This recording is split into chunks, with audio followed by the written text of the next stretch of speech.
যদি লোক আমাদের ভালো কথা বলে তখন আমরা খুশি হই, কিন্তু যদি লোক আমাদের ভালো বলে তাহলে আমরা খুশি হব না। যদি আমরা ভালো ভাবনা রাখি তো আমরা খুশি থাকব, কেননা আমাদের মনের খুশির থেকে আমাদের ফিলিংস তৈরি হয়, কারোর কথায় না।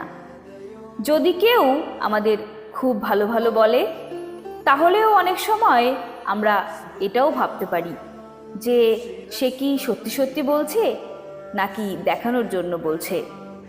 এটা ভাবলাম আর আমাদের খুশি চলে গেল। আর যদি কেউ খারাপ বলছে তো এটা ভাবলাম এটা তার দৃষ্টিভঙ্গি। তাই কারোর বিচারের ওপর নিজেদের খুশি নির্ভর করে না। যত আমরা ভালো ভাববো, ভালো চিন্তা করব এবং ভালো বলবো, তত আমাদের খুশি বাড়তে থাকবে।